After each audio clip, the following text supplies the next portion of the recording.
Everyone, good morning. कैसे हैं आप लोग? स्वागत है आपका खान ग्लोबल स्टडीज के ऑफिशियल ऐप पर। मैं आपका जीएस मेंटर ज्ञान प्रकाश शाह आपके सामने हाजिर हूँ फिजिक्स की अगली क्लास लेकर। And today we are going to discuss characteristics of sound wave, यानी कि ध्वनि तरंगों के गुण। तो एक बार सभी लोग जुड़ जाएंगे, then we will start the session of today. फिर हम लोग आज के सेशन को स्टार्ट करते हैं। गुड मॉर्निंग सुनील, निर्मल, संध्या, गरिमा, नीतू, शिल्पी, शेखर, मिथिलेश, करिश्मा, जोया, नंदन, बीरू, अर्जुन, उजाला, नरमा, लक्ष्मी, राधिका, विनीत, नैना, चंदा, अमरेश, मनीष, नरेंद्र, रोहित, दुर्गेश, सूरज। चलिए सभी लोग जुड़ चुके हैं, तो let's start the session of today. आज हम लोग बात करेंगे कैरेक्टरिस्टिक्स ऑफ साउंड वेव, यानी ध्वनि तरंगों के गुण। लास्ट क्लास में हम लोगों ने देखा था कि साउंड वेव क्या होता है, साउंड वेव की स्पीड क्या होती है डिफरेंट मीडिया में, यानी अलग अलग माध्यमों में। और उसके बाद हम लोगों ने देखा कि जो साउंड की स्पीड को प्रभावित करने वाले फैक्टर्स कौन कौन से होते हैं, यानी कि कौन कौन से किन किन कारकों पर ध्वनि का चाल प्रभावित होता है, उससे भी हम लोगों ने देखा। जिसमें हम लोगों ने देखा कि टेम्परेचर बढ़ता है तो साउंड की स्पीड बढ़ती है, प्रेशर का साउंड की स्पीड पर कोई प्रभाव नहीं पड़ता, ह्यूमिडिटी बढ़ने पर साउंड की स्पीड बढ़ती है, इसी तरह डेंसिटी बढ़ने पर साउंड की स्पीड बढ़ती है ना। तो चलिए हम लोग अगले पॉइंट पर मूव करते हैं। ध्वनि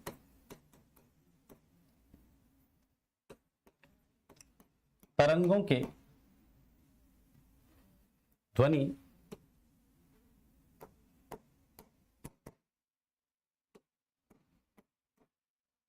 तरंगों के गुण या कैरेक्टरिस्टिक्स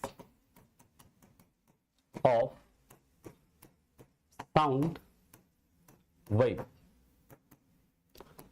तो सबसे पहला हम लोग देखेंगे इंटेंसिटी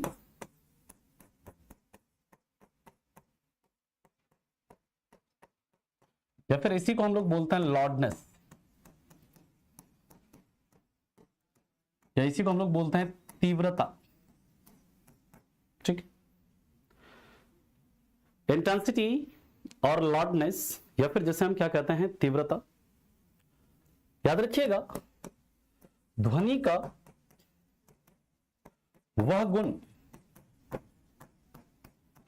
जिसके कारण ध्वनि हमें तेज या धीमा सुनाई देता है,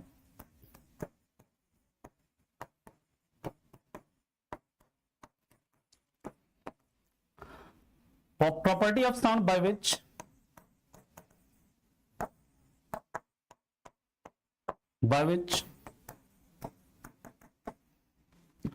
it is loud or feeble,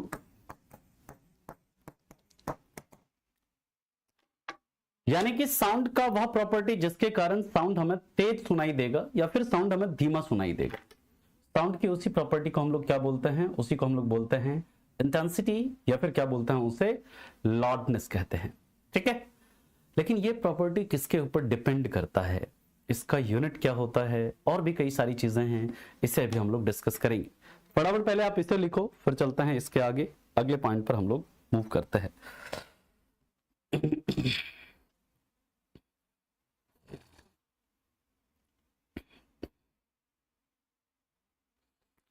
फटाफट इसे लिखिए।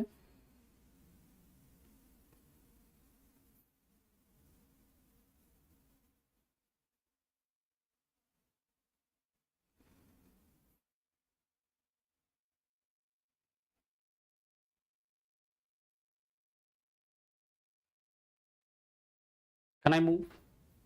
ठीक, चलिए इसके आगे की बात करते हैं। याद रखिएगा, ध्वनि का तीव्रता उसके आयाम के वर्ग के समानुपाती होता है, उसके आयाम के वर्ग के समानुपाती होता है।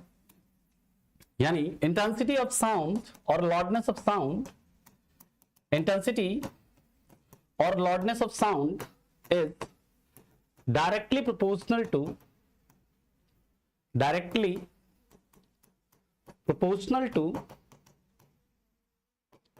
square of its amplitude।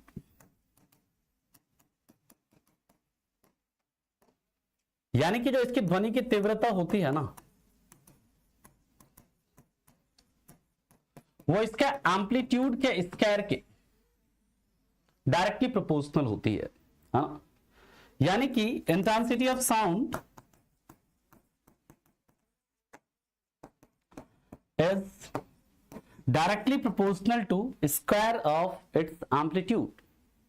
Okay, इसके बाद की बात करते हैं इट्स एसआई यूनिट। यानी जो इसका एसआई यूनिट होता है ना, वो क्या होता है, वॉट पर मीटर स्क्वायर। ऐसा यूनिट क्या होता है, वॉट पर मीटर स्क्वायर होता है। लेकिन यानी याद रखिएगा, इसका जो कमर्शियल यूनिट होता है, कमर्शियल यूनिट, और यू कैन से व्यवहारिक यूनिट, व्यवहारिक इकाई जो होती है इसकी, व्यवहारिक इकाई वो क्या होती है, वो होती है डेसिबल। क्या होता है, डेसिबल।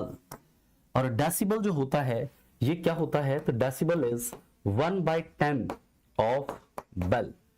यानी ये बेल का 1/10वां भाग होता है, जिसे हम लोग डेसिबल बोलते हैं। और इसे शॉर्ट फॉर्म में हम लोग ऐसे डिनोट करते हैं, डी और बी, डी और बी से इसे हम लोग क्या करते हैं, डिनोट करते हैं। ठीक है, पहले आप इसे लिखो, फिर चलते हैं इसके आगे, अगले पॉइंट पर हम लोग मूव करते हैं। इससे रिलेटेड कैसे न्यूमेरिकल्स बनते हैं वो भी हम लोग आगे देखेंगे। पहले आप इसे लिखो, फिर चलते हैं इसके आगे।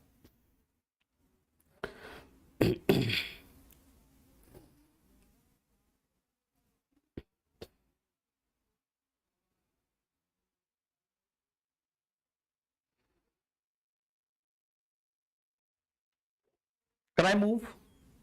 Good. Now, अगले पॉइंट पर चलते हैं। Now,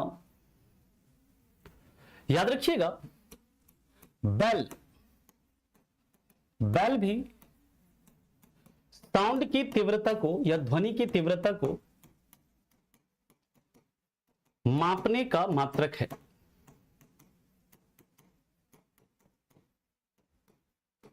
bell is also unit to measure intensity of sound. Bell is also unit to measure intensity of sound.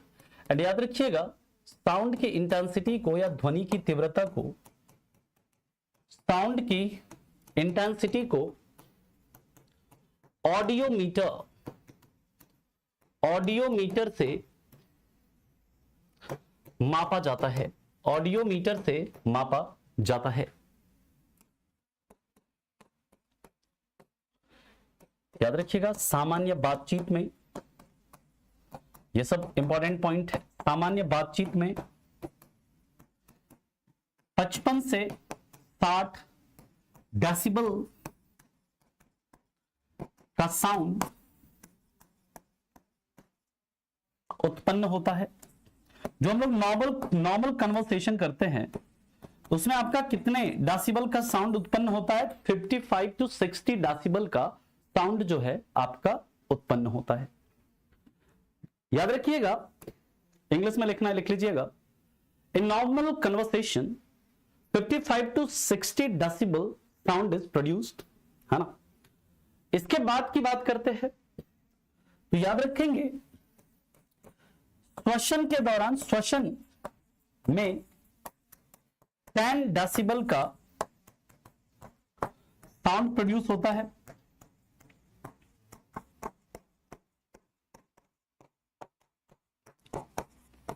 यानी जब सांस लेते हैं नॉर्मली ऐसे, जब नॉर्मल सांस लेते हैं तो सांस लेने के दौरान आपका कितने डेसिबल का साउंड प्रोड्यूस होता है, 10 डेसिबल का साउंड प्रोड्यूस होता है। बेल जो होता है वो साउंड की इंटेंसिटी को मेजर करने का ही क्या होता है, एक इकाई होता है। और जो डेसिबल होता है ना वो बेल का ही 1/10वां हिस्सा होता है, 1/10वां हिस्सा होता है। ओके, याद रखिएगा, एक एवरेज फैक्ट्री से एक औसत फैक्ट्री, कोई फैक्ट्री अगर चल रही है, एक औसत फैक्ट्री से 80 डेसिबल का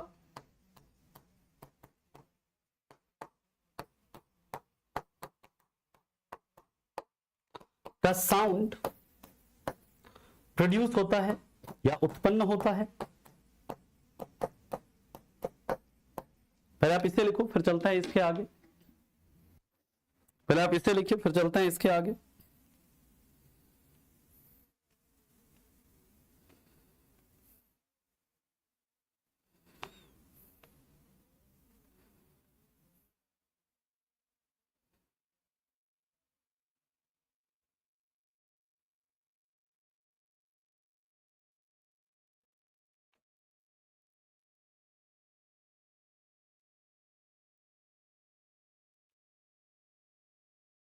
लिख लिया?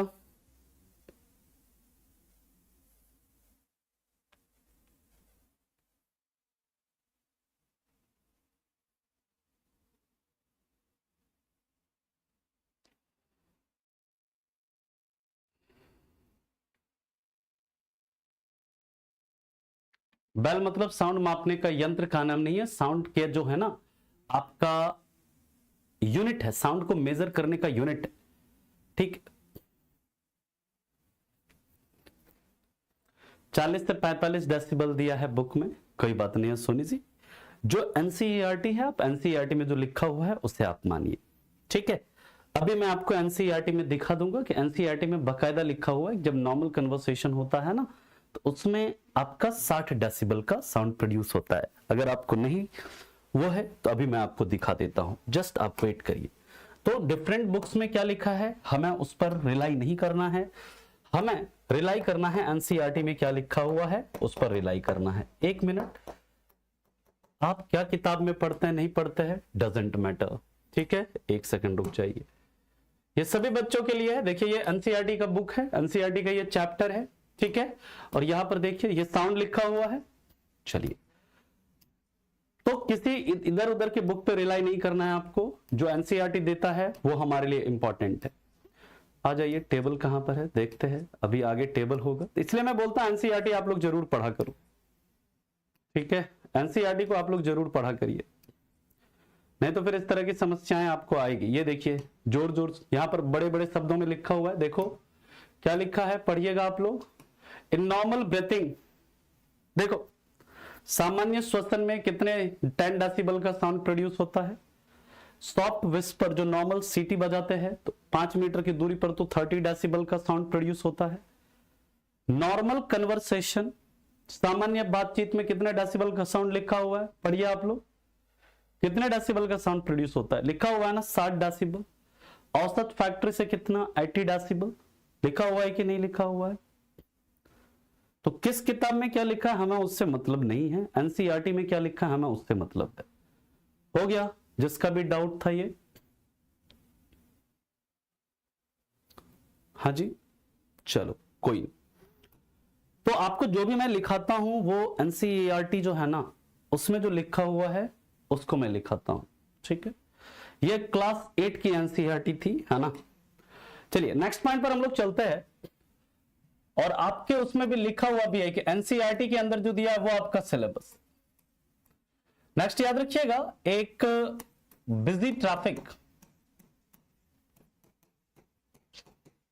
जब ट्रैफिक होता है ना जिसमें पै पी होता रहता है ना, तो याद रखिएगा एक बिजी ट्रैफिक में 70 डेसिबल का साउंड प्रोड्यूस होता है।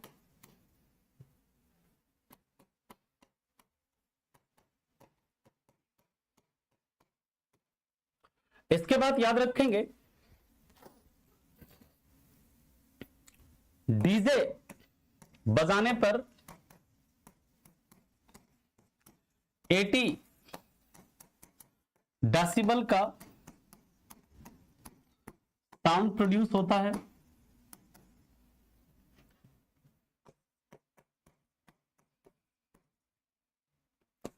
इसके बाद याद रखेंगे 80 डेसिबल से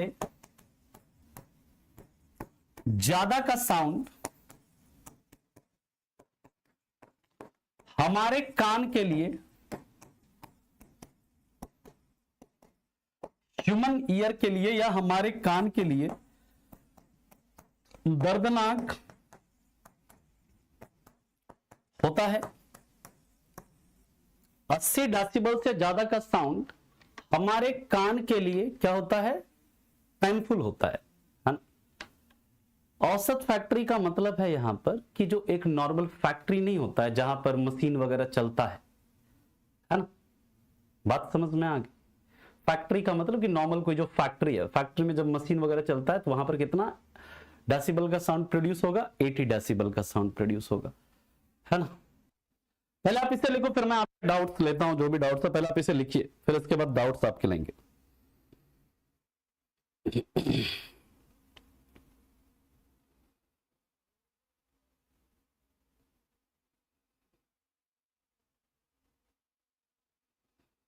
यहां तक लिख लिया सभी ने?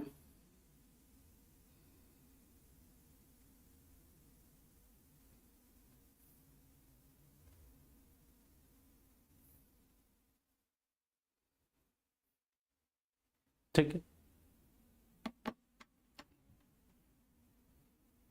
चलिए अब हम लोग बात करते हैं इसके आगे।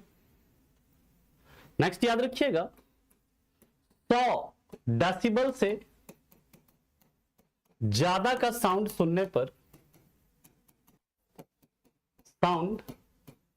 पर व्यक्ति पागल हो सकता है। यानी कि 100 डेसिबल से ज्यादा का साउंड सुनेंगे ना, हो सकता है आदमी उससे पागल हो जाए। अगला याद रखिएगा फाइटर जेट। जो फाइटर जेट होता है ना, लड़ाकू विमान से 120 डेसिबल का साउंड प्रोड्यूस होता है।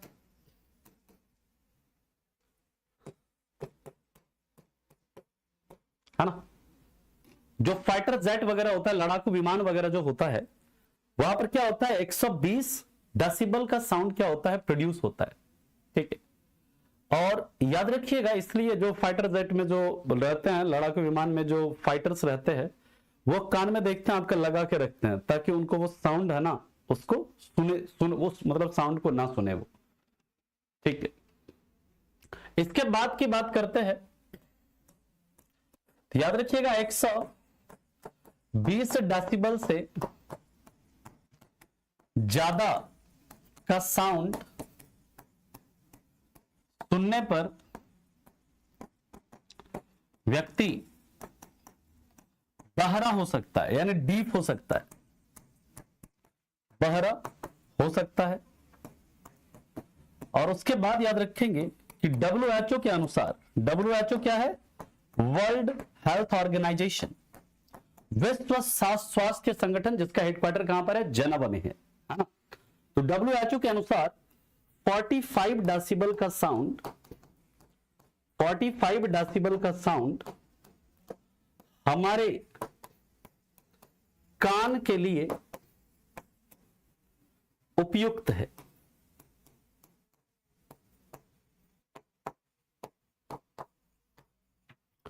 WHO के अनुसार, यानी वर्ल्ड हेल्थ ऑर्गेनाइजेशन, यानी विश्व स्वास्थ्य संगठन, जिसका हेडक्वार्टर कहां पर है? जेनेवा में, उसके अनुसार हमारे कान के लिए 45 डेसिबल का जो साउंड है ना, वो सबसे उपयुक्त है।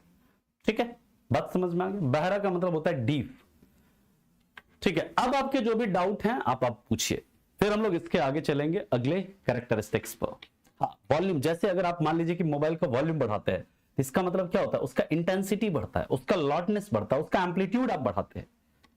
ठीक है, तो जो आप घर में एम्पलीफायर वगैरह यूज करते हैं ना, डीजे वाले समय देखते हैं एम्पलीफायर होता है, जैसे एम्पलीफायर को बढ़ाएंगे तो उसका वॉल्यूम क्या हो जाएगा? बढ़ जाएगा, उसका इंटेंसिटी क्या हो जाएगा? बढ़ जाएगा। ठीक है, अब देखिए छठी से लेकर के 10वीं तक का कम से कम आप पढ़ो, छठी से लेकर के 10वीं तक का एनसीईआरटी पढ़ो, जिसको भी पढ़ना है। चलिए, यहां तक किसी को कोई दिक्कत? ईयरबड से ईयर क्यों दर्द होने लगता है सर?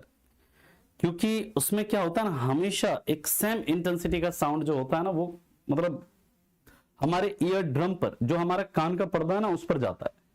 इसके कारण क्या होता है, वहां पर थोड़ा सीटी बताओ ना। हाँ, डेसिबल बढ़ेगा। अगर एम्पलीफायर बढ़ाएंगे, एम्पलीट्यूड बढ़ाएंगे, तो उसका जो डेसिबल है वो क्या होगा, इंक्रीज होगा। डीजे में मैक्सिमम एमएससी 80 डेसिबल तक होता है, नहीं 80 डेसिबल नॉर्मल होना चाहिए उसका साउंड, है ना। लोग क्या करते हैं, 90 डेसिबल भी कर देते हैं, 100 डेसिबल कर देते हैं। आजकल जो डीजे है उसमें 100 डेसिबल का साउंड प्रोड्यूस होता है, लेकिन नॉर्मल जो डीजे का साउंड होना चाहिए वो कितना, 80 डेसिबल होना चाहिए। ठीक है, हाँ बिल्कुल 6 to 10 का आपको पढ़ना है। ठीक है, हर्ट्ज में क्या बताएं, अरे करेजा, है ना, तुम अपने करेजे पर थोड़ा ठंडक रखो, है ना। अभी हम इंटेंसिटी पढ़ रहे हैं। इंटेंसिटी जो होता है उसको डेसिबल में मेजर करते हैं, हर्ट्ज में नहीं। हर्ट्ज में मेजर करते हैं क्या, साउंड के पिच को, तारत्व को मेजर करते हैं हर्ट्ज में। तो अपने करेजे पर थोड़ा, ठीक है, चलो कोई भी देखिए, आप अभी उसके लिए ना, रेलवे के लिए आप पुरानी नई कोई भी पढ़िए, है ना, कोई प्रॉब्लम नहीं है। नहीं पढ़ा तो ठीक है ना। WHO का मतलब है वर्ल्ड हेल्थ ऑर्गेनाइजेशन, विश्व स्वास्थ्य संगठन, है ना। चलिए, यहां तक किसी को कोई दिक्कत, कोई परेशानी? चल ठीक है, क्वेश्चन भी कराएंगे, है ना, जो एग्जाम में आता है वही आपको कराते हैं, आप निश्चिंत रहिए उसके लिए, है ना। चलो ठीक, जेनेवा में है, स्विट्जरलैंड में प्रत्युष जी, है ना। अमेरिका में नहीं है WHO का हेड ऑफिस, वो जेनेवा में है, और जेनेवा कहां पर है, स्विट्जरलैंड में है। ठीक, चलिए नेक्स्ट टाइम हम लोग बात करते हैं, एक क्वेश्चन देखते हैं हम लोग। न्यूमेरिकल है, अगर किसी साउंड की इंटेंसिटी 10 डेसिबल है, इस तरह का न्यूमेरिकल आपसे पूछते हैं, 10 डेसिबल है, अगर इसके आयाम को 2 गुना बढ़ा दिया जाए तो इसकी इंटेंसिटी क्या होगी। इस तरह का सवाल आपसे बनता है, यानी कि इसका जो लाउडनेस है या इसकी इंटेंसिटी क्या होगी। If intensity of a sound is 10 decibel and if its amplitude is increased 2 times, if its amplitude is increased 2 times, यानी इसके एम्पलीट्यूड को 2 गुना कर दिया जाए, बढ़ा दिया नहीं जाए, 2 गुना कर दिया जाए, लिख लीजिए 2 गुना कर दिया जाए, तो इसकी इंटेंसिटी क्या होगी। इफ इट्स एम्पलीट्यूड, अगर इसके एम्पलीट्यूड को 2 गुना कर दें, इसकी इंटेंसिटी क्या हो जाएगी। अब जानते हैं जो साउंड की इंटेंसिटी होती है उसके एम्पलीट्यूड के स्क्वायर के प्रोपोर्शनल होती है, डायरेक्टली प्रोपोर्शनल होती है। यानी कि अगर आप एम्पलीट्यूड यानी इंटेंसिटी जो है ये क्या है, डायरेक्टली प्रोपोर्शनल है किसके, इसके स्क्वायर के। यहां पर इंटेंसिटी क्या करें, एम्पलीट्यूड को दुगुना कर दीजिए, 2a का स्क्वायर कर दीजिए, इंटेंसिटी क्या हो जाएगी, 4a का स्क्वायर हो जाएगी। यानी कि पहले जो आपका इंटेंसिटी था उसका कितना गुना हो जाएगा, 4 गुना, यानी 4 × 10 कितना हो जाएगा, 40 डेसिबल हो जाएगा। कितना हो जाएगा, 40 डेसिबल हो जाएगा। इसी तरह अगर आपसे पूछा जाए कि किसी साउंड की इंटेंसिटी अगर 4 गुना बढ़ती है, देखिए उल्टा भी क्वेश्चन पूछा जा सकता है, अगर किसी साउंड की इंटेंसिटी 4 गुना बढ़ती है तो उसका एम्पलीट्यूड कितना गुना बढ़ेगा। ठीक, अगर किसी साउंड की इंटेंसिटी 4 गुना बढ़ती है तो उसका एम्पलीट्यूड कितना गुना बढ़ेगा? एम्पलीट्यूड 2 गुना बढ़ेगा, है ना। जस्ट इसका अपोजिट क्वेश्चन भी आपसे पूछ सकता है। बात समझ में आ गई? क्लियर है पॉइंट? यहां से इस तरह का सवाल आपसे बन सकता है। यहां तक किसी को कोई डाउट है, कोई परेशानी है तो आप बताइए, फिर हम लोग चलते हैं इसके अगले पॉइंट पर, नेक्स्ट पॉइंट पर मूव करते हैं। फटाफट इसे लिखिए, फिर इसके आगे मूव करेंगे।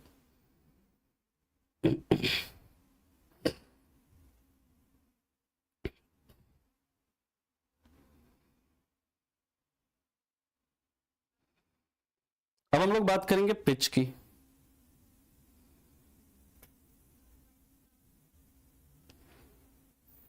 पिच 10 अरे क्वेश्चन में दिया हुआ है ना, यहां पर क्वेश्चन में दिया हुआ है 10 डेसिबल है। Why one voice we heard father at night during the day? खुरपति जी अभी देखेंगे, आप 4 कदम आगे हैं अभी, है ना, हम आपके से 4 कदम पीछे हैं। मिलाएंगे आपके साथ कदम हम, है ना, कल की क्लास में, आज की क्लास में मिल जाएगा मे बी। वो होता है ध्वनि के अपवर्तन के कारण, due to refraction of sound. ठीक है, ध्वनि के अपवर्तन के कारण ऐसा होता है ना। चलिए नेक्स्ट पॉइंट पर चलते हैं, इसके बाद अगले पॉइंट पर मूव करते हैं। नेक्स्ट प्रॉपर्टी है पिच। पिच यानी तारत्व। तारत्व का मतलब क्या है?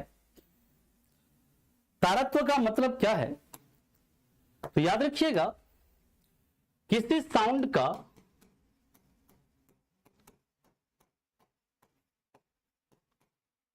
पतला या मोटा सुनाई देना,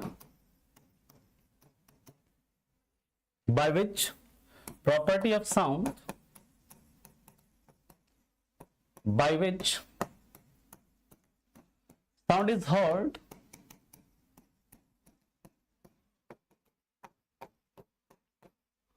grave और श्रिल, ग्रेव और श्रिल। ओके, ध्यान से मेरी बात को सुनिएगा। Property of sound by which sound is heard grave और श्रिल, यानी कि साउंड की वह प्रॉपर्टी जिससे साउंड हमें पतला सुनाई देता है या फिर साउंड हमें मोटा सुनाई देता है। और ये किसके डायरेक्टली प्रोपोर्शनल होता है? तो याद रखिएगा, ध्वनि का तारत्व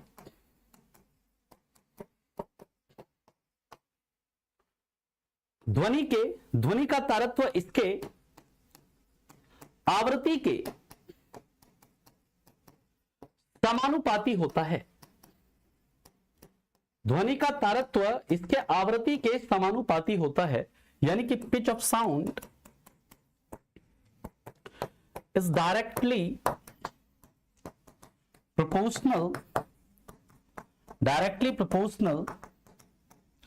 to its frequency। आप ऐसे भी लिख सकते हैं इसे, pitch of sound is directly proportional to frequency, यानी कि ध्वनि का तारत्व डायरेक्टली प्रोपोर्शनल किसके होता है? आवृत्ति के होता है। ठीक है, अभी समझ में आएगा गौतमी, कैसे पता चलेगा मोटा है या पतला है? ठीक है, स्पीकर की वजह से ज्यादा सुनाई देता है। अच्छा ठीक है, बिल्कुल स्पीकर की वजह से सुनाई देता है, लेकिन उस स्पीकर का वॉल्यूम कौन बढ़ाता है? स्पीकर अपने बढ़ाता है। स्पीकर क्या है? स्पीकर एक यंत्र है ना, जो क्या करता है? इलेक्ट्रिक एनर्जी को साउंड एनर्जी में कन्वर्ट करता है। ठीक है, और उसका वॉल्यूम बढ़ाएंगे तो यानी आप क्या कर रहे हैं? इंटेंसिटी को बढ़ा रहे हैं, उसको लॉड कर रहे हैं। अगर उसका वॉल्यूम आप कम कर रहे हैं, यानी कि उसकी इंटेंसिटी को घटा रहे हैं, है ना। अब देखिए, इसके आगे की बात करते हैं हम लोग। ध्यान से चीजों को पहले समझिए, फिर हम आपके डाउट लेंगे। यहां तक लिख लिया सभी ने? शेखर वही, फिर तुम लोग 4 कदम आगे चल रहे हो। इको क्या है? We will discuss echo. Echo क्या होता है? रिवर्बरेशन क्या होता है? हम लोग सब कुछ डिस्कस करेंगे, बट थोड़ा पेशेंस रखो, है ना। सब देखेंगे। What is echo? गूंज क्या होता है? गूंज होता है रिफ्लेक्टेड साउंड का वापस सुनाई देना, यानी कि परावर्तित ध्वनि का वापस सुनाई देना, उसी को हम लोग गूंज बोलते हैं। ठीक है, सब पढ़ेंगे, रेजोनेंस वगैरह हर चीज पढ़ेंगे। तुम लोग ना थोड़ा धैर्य बना के रखो, धैर्य अगर नहीं बना के रखोगे फिर हम उल्टा पुल्टा यहां पर कर देंगे सब, है ना। उल्टा पुल्टा मतलब कि सब स्किप करके निकल जाएंगे। तो धैर्य बना के रखो, हमें पढ़ाने दो आराम से। जो हम पढ़ा रहे हैं उसको पढ़ो, डाउट हम लेंगे अभी आपके। पहले हमें कंप्लीट कर लेने दीजिए इस टॉपिक को, तब हम आपको जो भी आपके डाउट्स हैं वो हम लेंगे। नेक्स्ट है, याद रखिएगा, अगर आप किसी साउंड की फ्रीक्वेंसी को क्या करते हैं, बढ़ाते हैं, साउंड की फ्रीक्वेंसी को अगर आप बढ़ाएंगे तो उसका पिच क्या होगा? पिच क्या होगा? बढ़ेगा, है ना। अगर आप किसी साउंड की फ्रीक्वेंसी को बढ़ाएंगे तो पिच क्या होगा? बढ़ेगा। अब पिच बढ़ेगा तो सर इससे क्या होगा? आवाज मोटी या आवाज पतली? याद रखिएगा, इसका आवाज जो होता है ना, क्या होगा? पतली होगी आवाज। जितना पिच ज्यादा उतना साउंड क्या होगा? साउंड जो है आपका श्रिल होगा। साउंड इज श्रिल, यानी कि पतली होगी, मतलब सुरीली आवाज होगी एकदम, है। पिच साउंड की वह प्रॉपर्टी है, पिच साउंड का वह गुण है जिसके कारण साउंड हमें क्या, पतला या मोटा सुनाई देता है। ठीक। अब याद रखिएगा, जैसे इसका एग्जाम्पल के तौर पर लिख लीजिएगा, जैसे फीमेल की आवाज, महिलाओं की आवाज जो होती है पतली होती है, इसका मतलब कि उनका पिच जो होता है क्या होता है? ज्यादा होता है। जैसे बच्चे के रोने की आवाज, जब बच्चा रोता है उसकी आवाज, तो उसका पिच जो है वो क्या होता है? हाई होता है। इसी तरह याद रखिएगा, मच्छर कान के पास आके नहीं भिन भिनाता है, ऐसे करके म्यूजिक नहीं प्रोड्यूस करता है मच्छर, ऐसे करता है ना। तो जो मच्छर की आवाज है, तो जो मच्छर की आवाज है ना, उसका भी पिच कैसा होता है? उसका भी पिच आपका हाई होता है ना। चलिए इसके बाद की बात करते हैं। अगर आपका फ्रीक्वेंसी कम हुआ, अगर आपका फ्रीक्वेंसी कम हुआ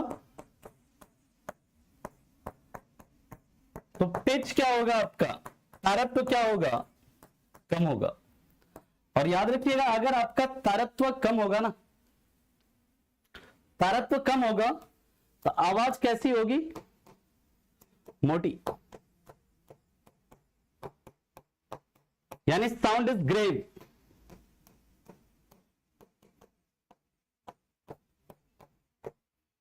एग्जाम्पल, पुरुष की आवाज,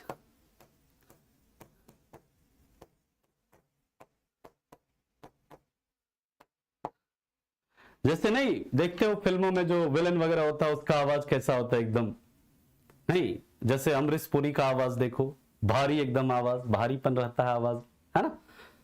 तो जो आपका मेल की जो आवाज होती है ना, पुरुषों की जो आवाज होती है, उसका पिच क्या होता है? उसका पिच लो होता है ना। कि ये लो चेक नहीं देखते हो, जो पुरुषों में, जो मतलब फिल्मों में जो विलन होता है, ये लो चेक, ब्लैंक चेक है, इसमें जो अमाउंट भरना है फिल कर लो, छोड़ दो हमारी बेटी को, है ना, निकल जाओ यहां से, नहीं बोलते हैं कि तुम भारी भरकम आवाज में। वो उसका जो पिच होता है वो क्या होता है? लो होता है। दूसरा, शेर के दहाड़ने की आवाज,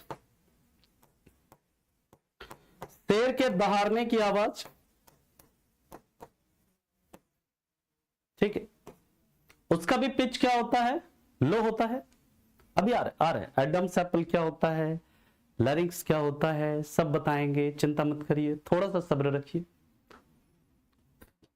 इसके बाद याद रखिएगा, यहीं पर एग्जांपल में एक और एग्जांपल लिख लीजिए। मेढक, मेढक की आवाज, मेढक कैसे टर टर करता रहता है, उसका भी आवाज कैसा होता है, उसका भी पिच क्या होता है, लो होता है।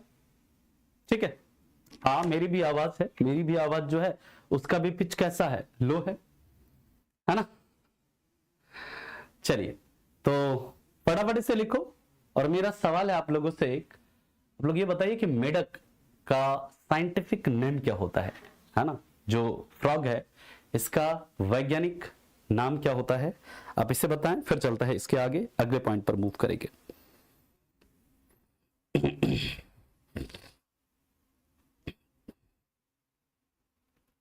फटाफट से लिखो, फिर इसके आगे चलते हैं।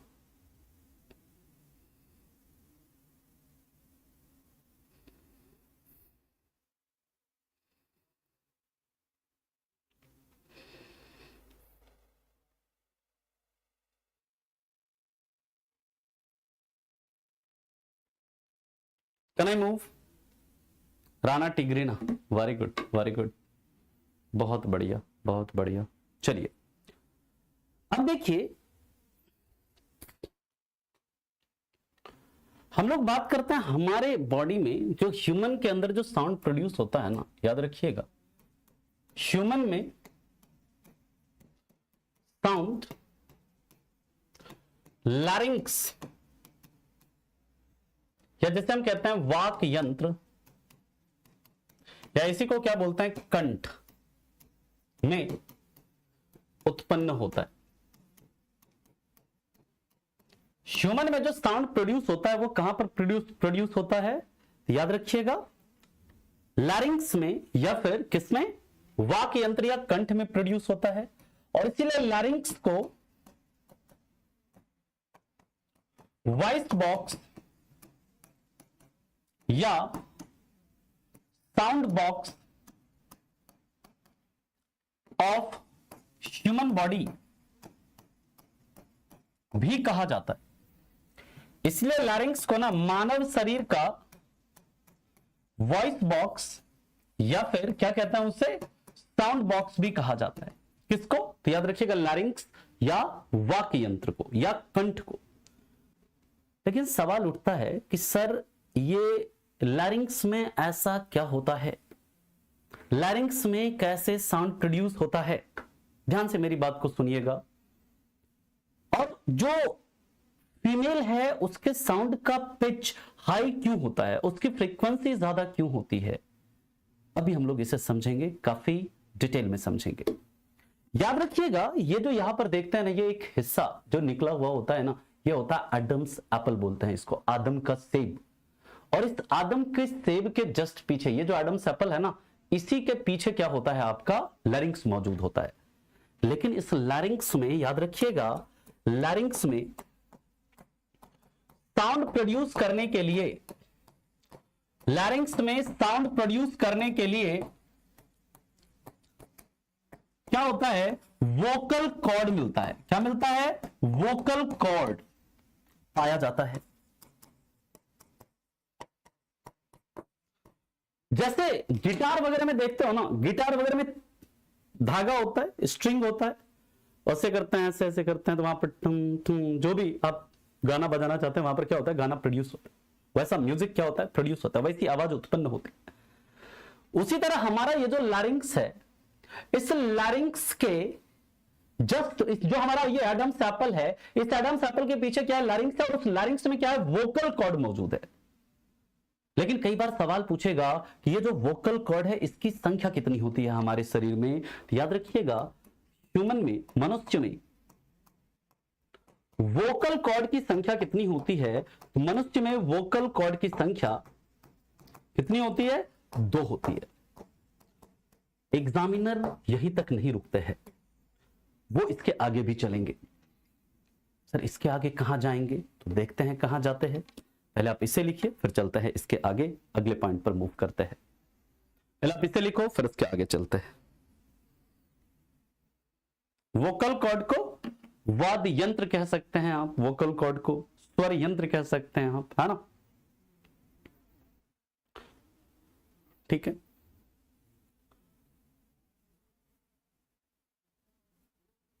In human body, sound is produced by larynx. Larynx is also known as voice box or sound box of human body. Vocal cords are present in larynx to produce sound and number of vocal cord in human is 2. ठीक है, इसके आगे की बात करते हैं हम लोग, नेक्स्ट पॉइंट पर चलते हैं। तो याद रखिएगा,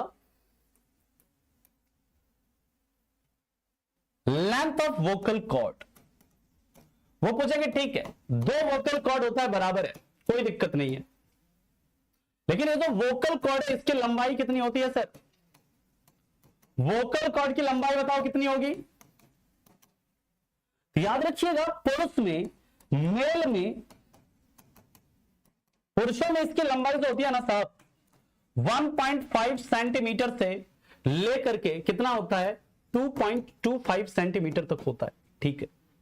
और कुछ? हाँ जी, इसी को हम लिख सकते हैं क्या 17.5 mm से लेकर 22.5 mm तक होती है पुरुष में। पुरुष में जो आपका लेंथ होता है कितना होता है 1.75 सेंटीमीटर से 2.25 सेंटीमीटर, या फिर 17.5 mm से 22.5 mm तक होती है।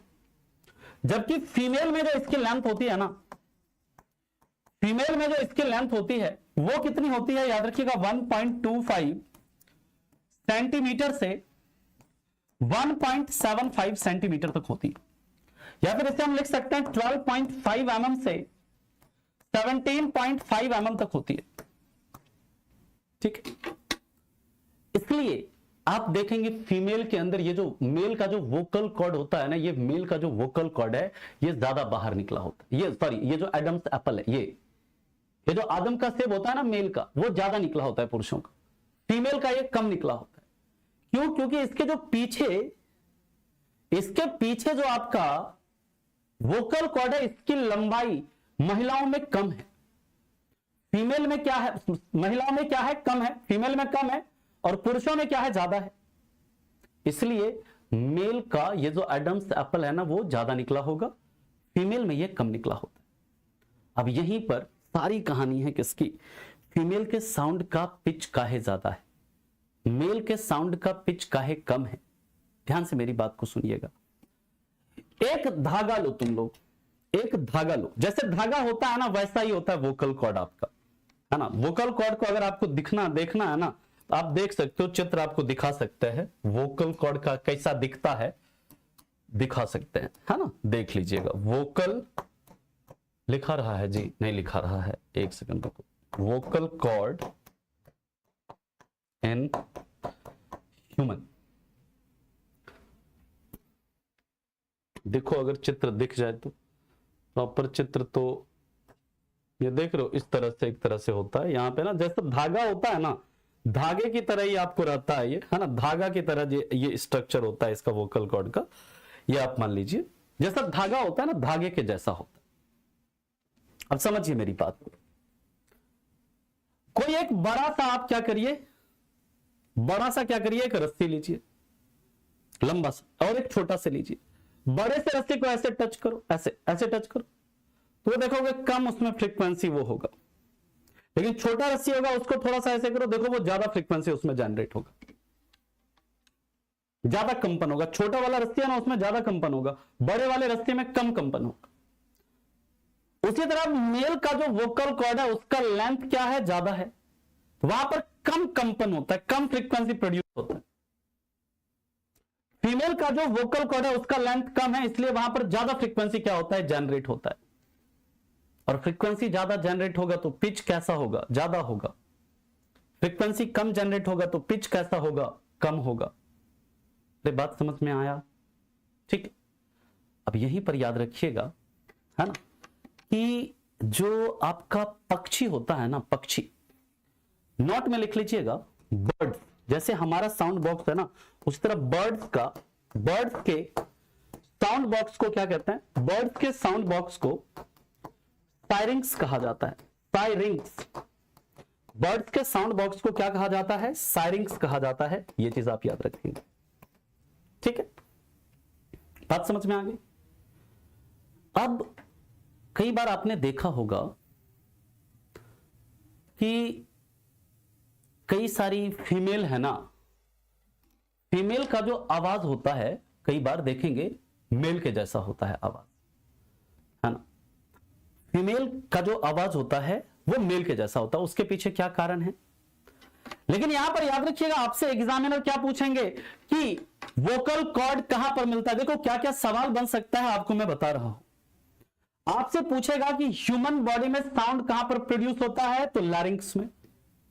लैरिंक्स में साउंड प्रोड्यूस कौन करता है, तो वो वोकल कॉर्ड।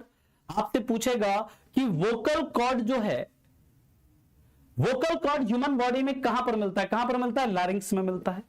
आपसे पूछेगा वोकल कॉर्ड की संख्या कितनी होती है ह्यूमन में, तो वोकल कॉर्ड की संख्या कितनी होती है, 2 होती है। फिर आपसे पूछेंगे ठीक है ये बताओ पुरुषों में वोकल कॉर्ड का लंबाई कितना होता है, ये आपको याद रखना है। अगर आपसे पूछे महिलाओं में वोकल कॉर्ड का लंबाई कितना होता है, तो आपको ये याद रखना है। एग्जामिनर यहीं पर नहीं रुकेंगे, वो और पूछेंगे आपसे। सर और भी पूछेंगे, अब क्या पूछेंगे इसमें। एक बार सवाल पूछा गया एग्जाम में कि मेल का वोकल कॉर्ड का लेंथ फीमेल के वोकल कॉर्ड के लेंथ से कितना ज्यादा होता है। तो मेल के वोकल कॉर्ड का लेंथ कितना ज्यादा है फीमेल के वोकल कॉर्ड के लेंथ से, 0.5 सेंटीमीटर, या फिर इसी को क्या लिख सकते हैं 5 mm। तो ये पॉइंट भी लिख लीजिएगा। मेल के वोकल कॉर्ड का जो लेंथ है वो फीमेल के वोकल कॉर्ड के लेंथ से कितना ज्यादा है, 0.5 सेंटीमीटर या 5 mm। और आपसे पूछेंगे कि फीमेल का वोकल कॉर्ड का लेंथ पुरुषों के वोकल कॉर्ड के लेंथ से कितना छोटा होता है, बात वही है 0.5 सेंटीमीटर या 5 mm। इस तरह के सवाल भी आपके एग्जाम में बनेंगे। अब हम लोग बात करते हैं कि आखिर जो कुछ महिलाएं होती हैं उनका आवाज पुरुषों के जैसा क्यों होता है ना। कई महिलाओं को देखा होगा आपने कि आवाज जो होता है मर्दाना होता है, उनके चेहरे पर दाढ़ी मूंछ वगैरह आ जाता है। इसके पीछे एक कारण है और उसे बोलते हैं एक डिजीज, है ना। वो डिजीज क्या है, तो उस डिजीज का नाम है एड्रीनलीन वर्लिज्म। क्या है, एड्रीनलीन वर्लिज्म। इसे हिंदी में भी एड्रीनलीन वर्लिज्म ही बोलते हैं। इसमें क्या होता है कि कुछ महिलाओं में एक हार्मोन होता है, आप लोगों ने पढ़ा होगा बायो में, जिसे बोलता है एड्रीनलीन हार्मोन। ये अधिवृक्क ग्रंथि से क्या होता है, सिक्रेट होता है, स्रावित होता है। और जब किसी महिलाओं में इस हार्मोन का सिक्रेशन ज्यादा होने लगता है ना, इस हार्मोन के ज्यादा सिक्रेशन से, इस हार्मोन के ज्यादा स्राव होने से क्या होता है, उनके आवाज में क्या होता है, भारीपन आ जाता है ना। उनकी आवाज जो होती है वो क्या हो जाती है, मोटी हो जाती है ना, ग्रेव हो जाती है। बात समझ में आ गई। किसी को कोई दिक्कत इसमें, कोई परेशानी, कोई समस्या है तो आप बताइए। अब इसके बाद हम लोग मूव करते हैं। साउंड की एक प्रॉपर्टी होती है क्या, quality of sound. Quality of sound, ठीक है, या ध्वनि की गुणता, बहुत इंपॉर्टेंट है। क्वालिटी या ध्वनि की गुणता, क्वालिटी ऑफ साउंड, ये तीसरा प्रॉपर्टी है। क्वालिटी ऑफ साउंड या ध्वनि की गुणता।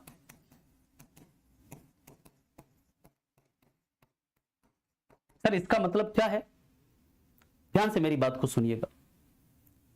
मान लीजिए अब साउंड का पिच भी सेम है, साउंड का इंटेंसिटी भी सेम है, यानी कि उसका लाउडनेस भी सेम, उसका तारत्व भी सेम, फिर भी आपको अगर साउंड डिफरेंट सुनाई दे रहा है, यानी कि पिच भी सेम है, इंटेंसिटी भी सेम है, यानी कि एम्पलीट्यूड भी सेम है, फ्रीक्वेंसी भी सेम है, उसके बावजूद भी आपको साउंड डिफरेंट सुनाई दे रहा है, तो ये किसके कारण होता है, ये आपका क्वालिटी ऑफ साउंड के कारण होता है, ध्वनि की गुणता के कारण होता है। ठीक, बात समझ में आ रही है। यानी कि किसके कारण होता है, क्वालिटी ऑफ साउंड के कारण होता है। जैसे मान लीजिए डिफरेंट सिंगर्स की आप आवाज सुनते हैं, अलग अलग सिंगर्स की आवाज सुनिए। मान लीजिए कि अरिजीत सिंह का गाना बजा, अरे अरिजीत की आवाज है ये। मोहित चौहान का गाना बजा, पहचान लेते हैं। नेहा कक्कड़ का तो उसका पहचान लेते हैं। श्रेया घोषाल का आप तुरंत साउंड पहचान लेते हैं। लता मंगेशकर का आवाज पहचान लेते हैं आप, ठीक। तो ये जो डिफरेंट सिंगर्स की आवाज में जो आप डिफरेंशिएट कर पाते हो, वो किसके कारण? क्वालिटी ऑफ साउंड के कारण। उसी तरह मान लीजिए कि आपके जो रिलेटिव्स, जैसे आपके पापा अगर आपको बुलाते हैं, अच्छा ये पापा बुला रहे हैं, हाँ पापा आ रहा हूं, क्या आ रही हूं। अंकल बुलाते हैं, हाँ चाचा आ रहा हूं, आ रही। आवाज आप पहचान लेते हो ना अपने रिलेटिव्स की, अपने भाई बहन मम्मी सबके, उसके आवाज में क्या कर पाते हो आप? डिफरेंशिएट कर पाते हो। किसके कारण? तो due to quality of sound. उसी तरह डिफरेंट म्यूजिकल इंस्ट्रूमेंट्स जैसे बजते हैं, अलग अलग म्यूजिकल इंस्ट्रूमेंट्स हैं, जैसे बांसुरी बजता है तो उसका आवाज आप पहचान लेते हैं। उसी तरह ढोलक या तबला बजता है तो उसका आवाज आप पहचान लेते हैं। उसी तरह आपका गिटार बजता है, उसका आवाज पहचान लेते हैं। तो ये किसके कारण? ये आप साउंड की क्वालिटी के कारण ऐसा कर पाते हो। तो यानी कि आयाम तथा आवृत्ति, आयाम समान, आयाम समान तीव्रता लिख लीजिए ऐसे, समान तीव्रता तथा समान तारत्व के बावजूद ध्वनि का अलग सुनाई देना।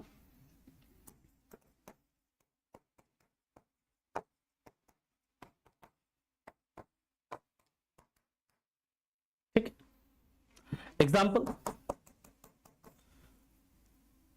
परिचितों या रिलेटिव्स के आवाज में, रिलेटिव्स। अच्छा ये किस पर डिपेंड करता है आप ये पहले लिख लो। ये वेव के वेव फॉर्म पर, ये बहुत इंपॉर्टेंट पॉइंट है, ये वेव के वेव फॉर्म पर निर्भर करता है। ये वेव के वेव फॉर्म पर क्या करता है? डिपेंड करता है, निर्भर करता है।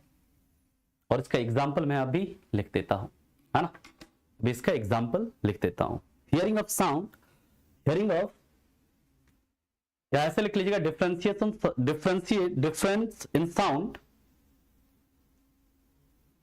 If difference in sound, if intensity and pitch is same, is due to quality of sound, is due to quality of sound, and it depends on waveform of wave. Waveform का मतलब जो तरंग का प्रकार है, तरंग का जो रूप है ना, कि तरंग कैसे प्रोड्यूस हो रहा है ना।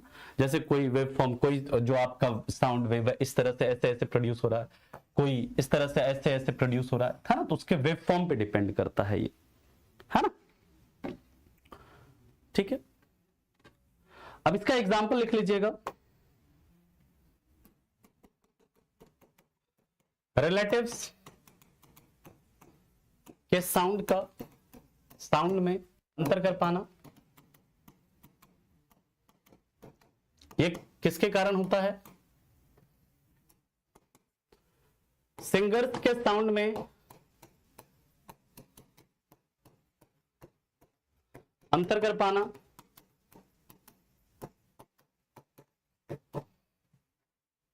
इसी तरह म्यूजिकल इंस्ट्रूमेंट्स या वाद्य यंत्र, वाद्य यंत्र के साउंड में अंतर कर पाना। जिसको वेवफॉर्म समझ में नहीं आया है, अभी मैं चित्र दिखा दूंगा आपको, चिंता मत करिए। ये इसका एग्जाम्पल लिख लीजिएगा, है ना। वेवफॉर्म अभी आपको दिखा देते हैं, ठीक है। फटाफट इसे लिखिए, फिर चलते हैं इसके आगे।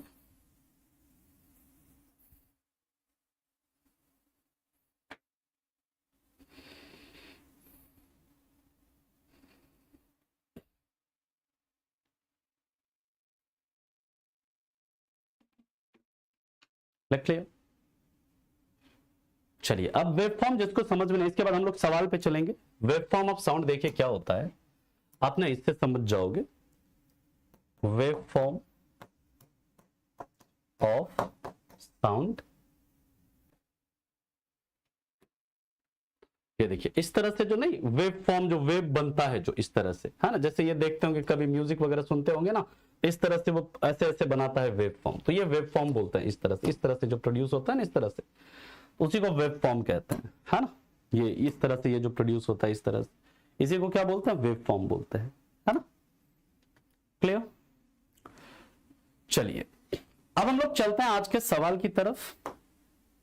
आज का पहला सवाल, टोटल 8 सवाल है, फटाफट आप लोग इसका उत्तर दीजिए।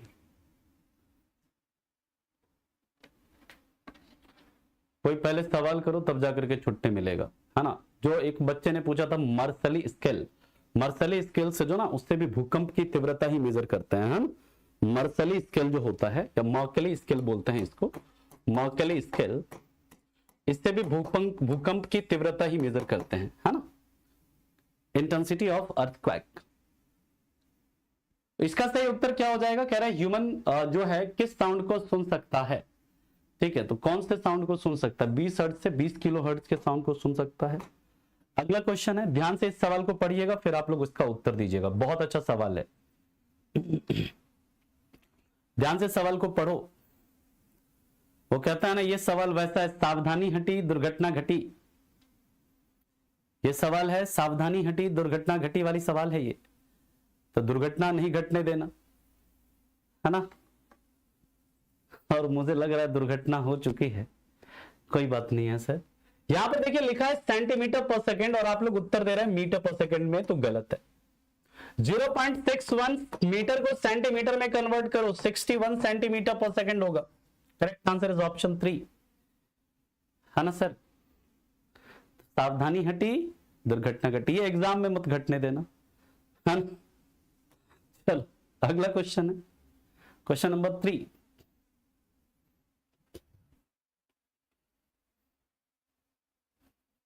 क्या कह रहा है, decibel is the unit of, decibel किसका यूनिट है। ये तो बहुत बेसिक सा सवाल है, इसमें गलत नहीं करोगे तुम लोग, है ना। किसका है, साउंड का इंटेंसिटी है। चलिए नेक्स्ट है, कह रहा है in which among the following medium would the speed of sound be maximum, यानी कि इसमें साउंड सबसे ज्यादा स्पीड से किसमें मूव करेगा। कल बताए थे आपको डिफरेंट डिफरेंट मीडियम में, बताइए क्या, ये तो आपका मिथाइल अल्कोहल है ना, मिथाइल अल्कोहल, उसी को हम लोग मिथानॉल बोलते हैं। जो देसी ठर्रा होता है ना, देसी शराब जिसको बोलते हैं, CH3OH, इसी मिथानॉल को क्या बोलते हैं, वुड स्पिरिट भी कहते हैं, या कास्ट अल्कोहल या कास्ट स्पिरिट भी कहते हैं। ये देसी शराब होता है, इसी को पीने से लोग ना अंधे हो जाते हैं। इसमें सबसे ज्यादा शराब में हम लोगों ने देखा था 1407 के आसपास था। जो ड्रिंकिंग वाटर, डिस्टिल्ड वाटर, इसमें भी मतलब 1493 1497 के आसपास होता, लेकिन जो सी वाटर था, सी वाटर में सबसे ज्यादा था। करेक्ट आंसर इसका क्या हो जाएगा, option B is the right answer, C water में सबसे ज्यादा होगा इसमें। नेक्स्ट है, when you increase the loudness of the ringtone of your mobile phone, अपने मोबाइल फोन के रिंगटोन का अगर आप लाउडनेस बढ़ाते हैं तो उसकी फ्रीक्वेंसी पर क्या प्रभाव पड़ेगा, बताइए सर। हाँ बिल्कुल बिल्कुल, ये मतलब अलग अलग स्केल होता है सेस्मोग्राफ में, मर्सली स्केल होता है, रेक्टल स्केल होता है ना। दोनों ही भूकंप की इंटेंसिटी को बताते हैं, वो अलग अलग तरह की इंटेंसिटी होती है, वो आप ज्योग्राफी में जब अर्थक्वेक वगैरह पढ़ोगे ना वहां पर बताएंगे सर आपको, ठीक है। यहां पर जब बात करते हैं तो फ्रीक्वेंसी क्या होगा, इंक्रीज होगा। अरे भैया फ्रीक्वेंसी कहां इंक्रीज होगा जी, एम्पलीट्यूड इंक्रीज होगा ना। लाउडनेस किस पर डिपेंड करता है, एम्पलीट्यूड पर। फ्रीक्वेंसी पर कोई फर्क नहीं पड़ेगा, फ्रीक्वेंसी तो सेम रहेगा ना जी। बताओ तुम लोग क्या करते हो, हैं। चलो अगला क्वेश्चन है, पढ़ो इसको। कह रहा है एक साउंड वेव है, उसका फ्रीक्वेंसी दिया है 8800 हर्ट्ज है, और उसका स्पीड भी दिया है, कितना है, 352 मीटर पर सेकंड है। आपसे क्या पूछ रहा है, लैम्डा, लैम्डा यानी वेवलेंथ।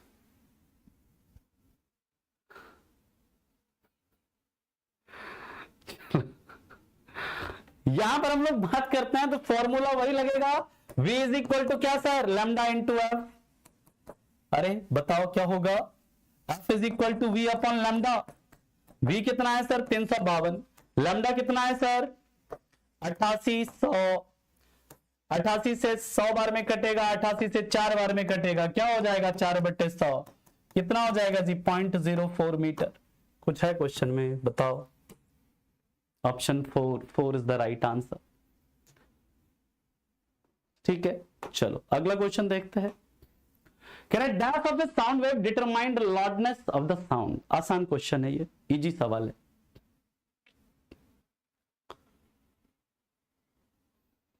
ये आसान क्वेश्चन है, कल भी करवा देंगे तुम लोगों को साउंड से रिलेटेड क्वेश्चन, ताकि जो तुम लोग क्लास में गलती कर रहे हो ना, इस तरह का गलती नहीं किया करो। किस पर डिपेंड करता है ये? एम्पलीट्यूड पर, आयाम पर। और यह है आपका आज का अंतिम प्रश्न। Speed of sound is maximum in, sound का स्पीड सबसे ज्यादा किस में होगा? जितना सवाल कराए हैं ना, सब सवाल आपका किसी ना किसी परीक्षा में पूछा गया सवाल है। ठीक है, और इसका उत्तर क्या होगा? साउंड का स्पीड सबसे ज्यादा किस में होता है? ठोस में होता है। ठीक है, तो यहां तक किसी को कोनो दिक्कत है तो आप बताइए, और नहीं है तो बाकी हम मिलेंगे कल। उसमें हम लोग बात करेंगे कल की क्लास में कि रिफ्लेक्शन ऑफ साउंड क्या है, रिफ्रैक्शन ऑफ साउंड क्या है, इको क्या होता है, रिवर्बरेशन क्या होता है, कई सारा चीज पढ़ेंगे कल। अभी हमारा इस वीक में आई थिंक साउंड ही चलेगा। ठीक है, ठीक है। डॉप्सन यूनिट को ऐसे डिनोट करते हैं, डॉप्सन यूनिट को ऐसे, डॉप्सन यूनिट को इस तरह से डिनोट करते हैं, डॉप्सन यूनिट को, है ना। चलिए, किसी को कोई दिक्कत नहीं है। अच्छा, क्वेश्चन नंबर 1 फिर से बता दें। क्वेश्चन नंबर 1 में क्या है जी? इतना आसान सवाल था। क्या है क्वेश्चन नंबर 1? अरे क्वेश्चन नंबर 1 में पूछ रहा है कि ह्यूमन जो है ऑडिबल साउंड जो होता है उसका फ्रीक्वेंसी रेंज क्या होता है? तो 20 हर्ट्ज से 20,000 हर्ट्ज नहीं बताए थे, यहां पर 20,000 हर्ट्ज को 20 किलो हर्ट्ज लिख दिया है। आया समझ में? चलो ठीक है, तो मिलते हैं कल आपसे इसके आगे के मुद्दों के साथ, आगे के टॉपिक के साथ। तब तक के लिए आप लोगों का धन्यवाद। Thank you so much, bye bye, take care and have a good day. Thank you.